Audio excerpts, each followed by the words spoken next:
Bukan hanya di Jogja, sejak peristiwa gempa Cianjur yang cukup dahsyat setahun lalu, sampai sekarang dampaknya masih terasa.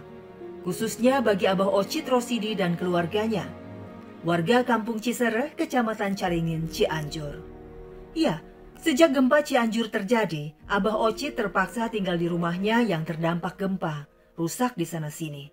Sebisa mungkin Abah memperbaiki rumahnya itu. Namun apa daya, penghasilan sebagai pengrajin jeruji sangkar burung memang tidak seberapa. Jangankan untuk renovasi rumah, untuk makan sehari-hari saja kadang tidak cukup. Terpaksa Abah dan istrinya Ai tinggal di rumah yang sebenarnya sudah tak layak lagi. Ya terasa sedih sekali lah. Nah, ya, tapi bagaimana lagi? Yang rumahnya itu cuman itu adanya. Makanya ditinggalin aja. Cuman bisanya bersih-bersih lah. Oh kan kemarin waktu gempa itu kaca sampai pecah. Saya sampaikan pakai lakban lah istilahnya, daripada jatuh. Mending pasang lakban aja. Ya sih khawatir. Tapi bagaimana? Iya namanya juga musibah. Siapa tahu. Demi mengumpulkan uang agar bisa memperbaiki rumah, di usianya yang sudah mencapai 71 tahun, Abah Ocit terpaksa bekerja lebih giat. Hampir setiap hari Abah keluar untuk mencari bambu sebagai bahan membuat jeruji sangkar burung merpati. Dengan kekuatannya yang tersisa, Abah memilih bambu yang tepat untuk ditebang. Lokasinya lumayan jauh di hutan bambu batas kampung. Bambu hasil tebangan lalu dibawa Abah pulang. Cuman nebang bambunya doang, agak susah lah gitu ya. Kalau bikin ya memang ada, lagi nebang bambu kan, jatuh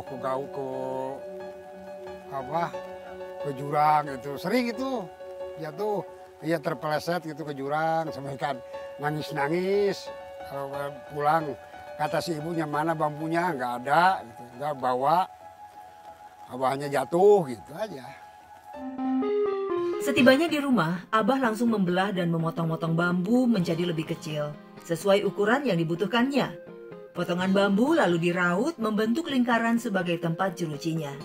Abah lalu mencatnya, lalu dikeringkan di bawah terik matahari, lalu diikat. Siap ditawarkan pada peminat atau diantarkan pada yang memesan. Sebelum menjadi pengrajin jeruji sangkar merpati sekitar tahun 2018 lalu, Abah Ocit pernah bekerja sebagai buruh bangunan.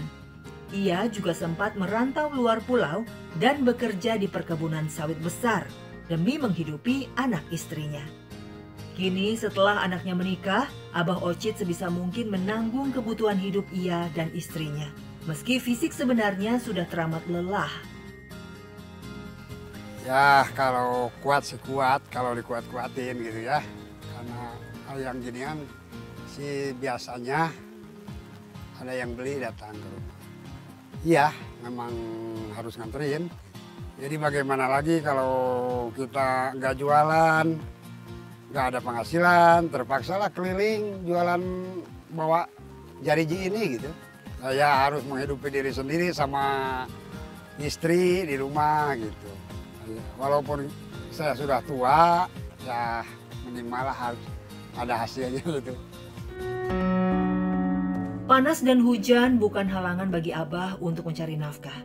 Jeruji sangkar merpati dijualnya per ikat. Masing-masing berisi 25 jeruji. Satu ikatnya seharga Rp5.000 saja. Jika dihitung-hitung, penghasilan Abah dari berjualan jeruji sangkar burung berkisar Rp20.000–Rp30.000 saja. Itu pun belum tentu, karena kebanyakan pembeli dan pemesan tidak langsung membayar pada Abah, alias berhutang. Pokoknya mah ngambil gak dibayar, udah aja gitu, sering gitu. Jadi ambil dulu barangnya, uangnya enggak gitu. Istilahnya nganjuk tapi nggak bayar, kapan aja dia punya uangnya gitu. 1 minggu lah, minggu atau sebulan gitu. 3 bulan. Jadi susah kalau jualan gini kan, seharusnya yang belinya tentu itu. Kadang-kadang kita jualan, ada yang suka mencaci, makanya buat apa gitu. jeruji gini saya mah nggak pernah beli yang ginian. Kalau yang suka beli itu buat kandang merpati kan, itu. Kalau yang ya banyaklah sedihnya yang jadi jualan gini mah. Soal hutang bukan satu-satunya hal yang membebani Abah. Pernah juga Abah merasa sedih karena jeruji sangkar yang telah dibuatnya ditolak oleh pembeli, tanpa alasan yang masuk akal. Jelas Abah pun merugi. Assalamualaikum. Pesanan nih, 2 ikat nih. Nah, gitu kan. Oh ini patah sih, Bah. Catnya luntur lagi, Bah. Tuh patah tuh. Gimana nih pesanannya yang bagus, Bah? Masa kayak gini gak mau, gak jadi.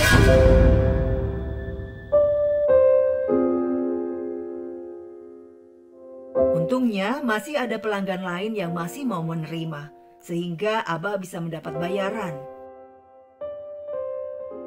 Pernah saya mengantarkan pesanan, tapi jari-jarinya banyak yang patah.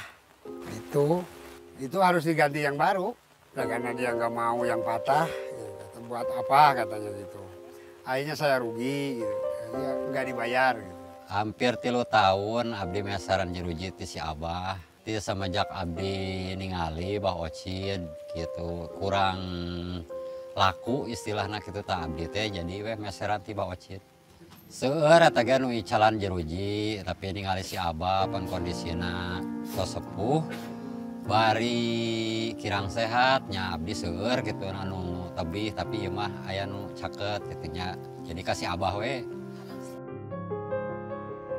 Untuk menambah penghasilan Abah, istrinya Ai turut bekerja dengan berjualan urap buatannya sendiri. Sayur urap yang dibuatnya terdiri dari daun singkong dan daun pepaya yang mudah didapat. Sementara bumbu sambal urapnya diracik sendiri berbahan parutan kelapa. Seluruh bahan utama membuat urap diperoleh Ma Ai langsung di kebun di sekitar kampung.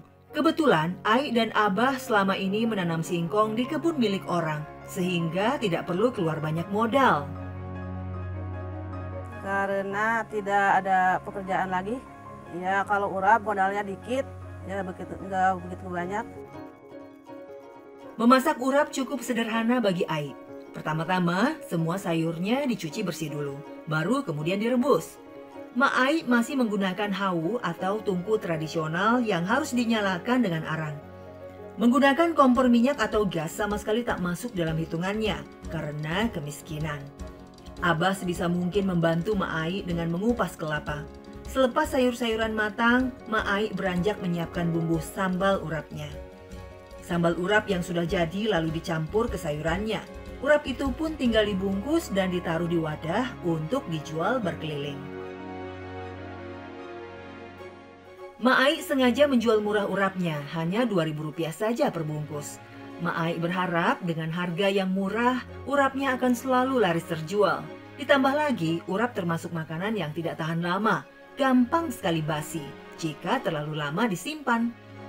Ma Ai berharap dari urap yang terjual, ia bisa mendapat penghasilan sekitar Rp20.000. Cukup untuk membeli beras bagi dirinya dan Abah. Ya cukupin ya gitu aja. Ya cukup aja. Ya, kalau nggak cukup, ya makan seadanya aja. Makan singkong, makan ya ubinya. Kalau nggak ada yang beli ya gitu, ya, hujan, ya kepanasan gitu, jauh jalannya. Jika sama sekali tak punya uang di tangan, Abah Ocit dan Ma Ai hanya bisa menyambut singkong di kebun untuk sekedar dijadikan pengganjal perut. Itulah yang Abah dan Emak lakukan ketika tak bisa berdagang. Bertahan hidup dengan singkong dan belas kasihan dari para tetangga di sekitar rumah. Iya, sangat terpuruk kalau makan, ngandelin dari kebun, ambil ubi, singkong, ya. Terpuruknya karena nggak bisa kemana-mana, nggak bisa keluar gitu kan. Ya, nggak bisa dagang gitu. Iya, nggak ada penghasilan. Kan udah bosan makan singkong terus selama 3 hari. Mau makan, mau beli nggak punya duit gitu. Jika singkong di kebun sudah habis, Abah dan Emak hanya bisa memetik daunnya saja untuk direbus, sekedar penahan lapar. Begitu besar ketabahan Abah Ocit dan Mak Ai untuk bersabar. Mereka sudah pantang mengeluh, meski kesulitan hidup selalu datang dalam keseharian mereka. Untungnya setelah pandemi usai, Abah dan Emak bisa kembali bekerja menjemput rezekinya dengan bertakwa. Sebagaimana firman Allah Subhanahu wa taala dalam surat At-Talaq ayat 2 dan 3. Barang siapa bertakwa kepada Allah, niscaya Dia akan mengadakan baginya jalan keluar dan memberinya rezeki dari arah yang tidak disangka-sangkanya. Sementara sahabat Mual bin Jabar pernah mendengar Rasulullah SAW bersabda, "Wahai manusia, gunakanlah takwa kepada Allah sebagai perdagangan, maka rezeki akan datang kepadamu tanpa membutuhkan dagangan dan barang dagangan dan transaksi jual beli." Waktu COVID, kebetulan waktu COVID itu sering sakit-sakitan kan. Sedih lah itu mah, udah terbayang lah. Kerja nggak bisa, apalagi sakit-sakitan, penghasilan nggak menentu, nggak ada lah istilahnya. Sampaikan makan singkong 3 hari berturut-turut saya merasa sedih. Daun singkong, ya makan singkong 3 hari berturut-turut, jadi nggak bisa menafkahi istri di rumah. Saya merasa berdosa sama istri, tapi alhamdulillah istri tetap mendukung dan sabar sampai sekarang. Hikmahnya adalah saya dikasih kesabaran gitu, supaya tidak mengeluh gitu.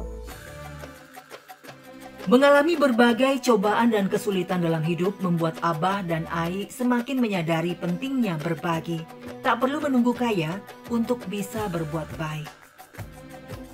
Meski secara sederhana, Abah dan Emak berusaha mewujudkan rasa syukur mereka dengan membuat bubur kacang hijau untuk dibagikan kepada anak yatim dan para lansia semampu yang mereka bisa.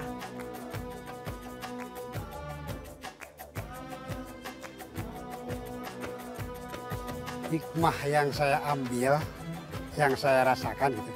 Alhamdulillah, walaupun serba kekurangan, masih ada rezeki dikit-dikit lah.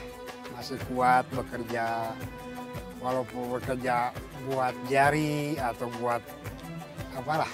Yang penting menghasilkan uang untuk resiko istilahnya. Walaupun rumah kena gempa, tapi alhamdulillah saya sama istri saya selamat, enggak ada apa-apa. Dalam hadis riwayat Bukhari, bersedekah dalam keadaan susah memiliki banyak keutamaan dan sangat dianjurkan oleh Rasulullah SAW. Ketika ditanya seorang sahabat, "Wahai Rasulullah, sedekah manakah yang lebih besar pahalanya?" Nabi menjawab, "Engkau bersedekah saat kamu masih sehat, disertai pelit, susah mengeluarkan harta kamu. Saat kamu takut menjadi fakir, dan saat kamu berangan-angan menjadi kaya. Dan janganlah engkau menunda-nunda sedekah itu, hingga apabila nyawamu telah sampai di tenggorokan. Kamu baru berkata, untuk si fulan sekian dan untuk fulan sekian. Dan harta itu sudah menjadi hak si fulan." Hadis riwayat Bukhari. Berusahalah semaksimal mungkin, tapi jangan pernah mengandalkan usahamu. Itulah keyakinan seorang mukmin, sebab dia faham rizki yang datang kepadanya sebenarnya bukan dari hasil usahanya, tetapi ada pemberi rizki yang sebenarnya, yaitu Allah Subhanahu wa Ta'ala. Karena itu bagi seorang mukmin ada 2 jalan rizki.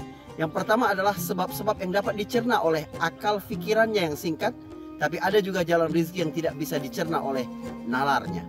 Allah dan Rasulnya banyak sekali menyebutkan tentang fadilah-fadilah sedekah misalnya, atau memberi makan orang miskin. Coba bayangkan dalam nalar singkat manusia, bagaimana mungkin kita mengeluarkan harta, tetapi justru harta kita jadi bertambah dan kebutuhan-kebutuhan kita jadi lebih mudah terpenuhi. Tetapi itulah yang disampaikan oleh Nabi SAW, "Ma naqasa malun min sadaqah." Harta tidak mungkin berkurang ketika disedekahkan untuk orang lain. Atau secara spesifik, tamu kita pada pagi hari ini, jualan-jualannya yang tidak habis terjual, dia cari anak yatim dan berikan makan untuk mereka. Subhanallah, Rasulullah SAW menyebutkan ada 3 aktivitas yang bisa dilakukan kepada anak yatim. Yang pertama adalah menyayanginya, pekerjaan hati. Lalu kemudian mengusap kepalanya, pekerjaan fisik. Yang ketiga adalah memberinya makan, amalan, harta, atau materi. 3 itu jika dilakukan ada 2 manfaat yang luar biasa. Hati kita menjadi lembut dan kebutuhan-kebutuhan kita dipenuhi oleh Allah Subhanahu wa Ta'ala. Betapa ajaibnya amalan yang banyak tidak diperhatikan oleh manusia.